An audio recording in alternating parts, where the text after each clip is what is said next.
Hello বন্ধুরা, কেমন আছেন সবাই? আশা করি সবাই ভালো আছেন। বন্ধুরা, আজকে আমি আপনাদের সাথে এমন একটি ট্রিক শেয়ার করতে এসেছি যেটার মাধ্যমে আপনার ফোন অনেক সময় দেখা যায় আপনি ফোনে কোনো অ্যাপ ইনস্টল করেন না। আপনার ফোনের র্যাম হয়তো অনেক কম, যার কারণে আপনি অ্যাপ বেশি তেমন অ্যাপ ইনস্টল করেন না, কিন্তু তারপরেও দেখা যায় যদি আপনি কোনো অ্যাপ ইনস্টল করতে চান তাহলে আপনার ফোনের র্যামটা লো দেখায়, মানে র্যামটা ভরা তাই দেখায়। আপনি কোনো অ্যাপস ইনস্টল করতে গেলে ইনস্টল করতে পারেন না। এটা খুব বড় প্রবলেম ফোনে। আপনি এই প্রবলেমটা হয়তো বা ভুগছেন। তো বন্ধুরা, আজকে ভিডিওটি আপনার জন্য। তো বন্ধুরা, আর কথা না চলে যাবো আমরা আমাদের মূল ভিডিওতে। তো বন্ধুরা, যে কথাটা না বললেই নয়, এখনো পর্যন্ত আপনারা যারা আমার চ্যানেলটি সাবস্ক্রাইব করেননি তারা এখনই আমার চ্যানেলটি সাবস্ক্রাইব করে নিন এবং পাশে থাকা বেল আইকনটি বাজিয়ে দিন সবার আগে নতুন নতুন সব হেল্পফুল ভিডিও পাওয়ার জন্য। তো বন্ধুরা, চলুন আমরা চলে যাই আমাদের মূল ভিডিওতে।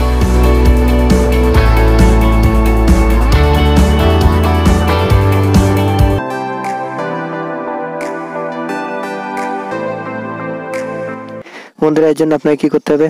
আপনাকে চলে যেতে হবে আপনার ফোনের যে প্লে স্টোর যে অ্যাপসটা আছে, তো প্লে স্টোরের ভিতরে চলে যাবেন। এই যে প্লে স্টোর যে অ্যাপসটা দেখতে পাচ্ছেন, এটার ভিতরে আপনি চলে যাবেন। এটার ভিতরে যাওয়ার পর বন্ধুরা, এখান থেকে দেখুন যে সব অ্যাপসগুলো চলে এসেছে। তো বন্ধুরা, আমি ডাটা কানেকশনটা অন করে নিই। ডাটা কানেকশনটা অন করে নিচ্ছি। আপনি ডাটা কানেকশনটা অন করে নেবেন বন্ধুরা। এটাই আপনার তেমন কোনো এমবি খরচ হবে না, জাস্ট কিছু অ্যাপস এখানে অনেক সময় দেখা যায় কি এই সমস্যাটা হওয়ার মূল কারণ হচ্ছে বন্ধুরা, আপনি আগে পরে হয়তো আপনার ফোনে অ্যাপ ইনস্টল করেন, কিন্তু ইনস্টল করার পরে ওই অ্যাপগুলো আপনি আনইনস্টল করে দেন। আনইনস্টল দেওয়ার পরেও কিন্তু আপনার ওইটা ওই অ্যাপগুলো জায়গা খেয়ে রাখে আপনার র্যামে। তখন হয় কি বন্ধুরা, আপনি ওগুলো আনইনস্টল করে দেন, আপনার সামনে থেকে অ্যাপগুলো যায় কিন্তু ভিতরে ঠিকই আপনার ওই র্যামের ভিতরে ওটায় স্পেস নিয়ে নেয়, আপনি জায়গা নিয়ে নেয়, কিন্তু আপনি এগুলা হয়তোবা ঠিক পান না। তো বন্ধুরা, এর জন্য আপনি কি করবেন, ওই অ্যাপগুলো আপনাকে রিমুভ করে দিতে হবে। যদি রিমুভ করে দেন তাহলে বন্ধুরা আপনার র্যাম আবার আগের মতো স্পেস হয়ে যাবে এবং আপনি আবার সব সফটওয়্যার ইনস্টল করতে পারবেন। তো বন্ধুরা, এখন আপনি কি করবেন, এখান থেকে আপনাকে কি করতে হবে, যে থ্রি ডট যে আইকনটা দেখতে পাচ্ছেন বন্ধুরা, এই থ্রি ডট আইকনের উপরে ক্লিক করবেন। ক্লিক করবেন বন্ধুরা, এই যে মাই অ্যাপস অ্যান্ড গেম যে অপশনটা দেখতে পাচ্ছেন, এখানে একটু ক্লিক করে দেবেন। এখানে ক্লিক করবেন বন্ধুরা, দেখুন এখানে একটু লোডিং নিচ্ছে বন্ধুরা, নেট কানেকশন স্লো করতেছে, তো এই জন্য একটু লোডিং নিচ্ছে বন্ধুরা, একটু ওয়েট করেন আপনারা।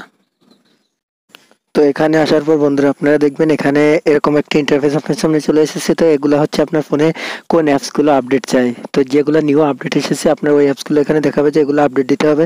তো এখানে কি করবেন, এখানে আপনার কোনো কাজ নেই। এখান থেকে পর দেখতে পাবেন যে ইনস্টল যে অপশনটা আছে, আপনি এখানে একটা ক্লিক করবেন। এখানে ক্লিক করবে বন্ধুরা, দেখুন আপনার ফোনে যে অ্যাপসগুলো ইনস্টল করা আছে এগুলো এখানে আপনাকে দেখাই দেবে যে এগুলো আপনার ফোনে সব ইনস্টল করা অ্যাপস।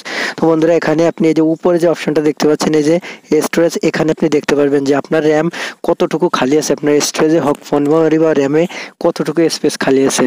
তো বন্ধুরা, এখানে আপনারা দেখতে পারবেন এই যে আমারটা দেখতে পাচ্ছেন 71% ইউজ করা। তো বন্ধুরা, এখানে আপনারা দেখতে পারবেন আপনাদের র্যাম কতটুকু ভরা কতটুকু খালি।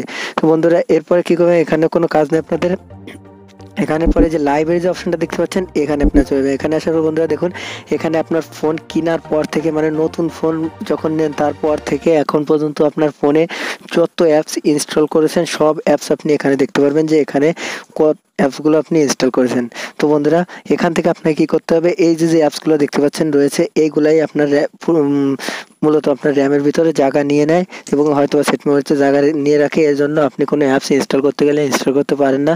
হয়তো আপনার ফোনে কোনো অ্যাপস আপনি ইনস্টল করেননি, আগে করেছিলেন এখন করেননি, কিন্তু তারপরে আপনার ফোনে কি দেখায় যে এটা ফুল দেখায়, কোনো স্পেস নেই, নো স্পেস দেখায় বা লো স্পেস দেখায়। তো বন্ধুরা, এখন আপনি কি করতে হবে, এখান থেকে এই যে ক্রস যে চিহ্নটা দেখতে পাচ্ছেন, এই ক্রসের উপর একটা ক্লিক করবেন। ক্লিক করবে এখান থেকে যে ওকে, এই ওকের উপর একটা ক্লিক করবেন। ক্লিক করলে এটা দেখুন এখান থেকে চলে যাবে।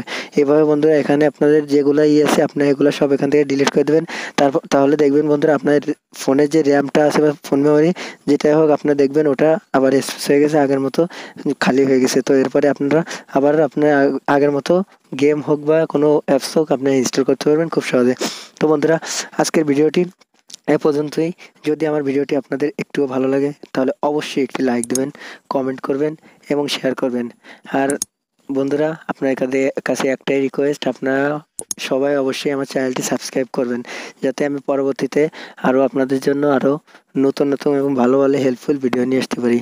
তো বন্ধুরা, আশা করি সে পর্যন্ত আপনারা আমার সাথে থাকবেন, ভালো থাকবেন, সুস্থ থাকবেন। আল্লাহ হাফেজ।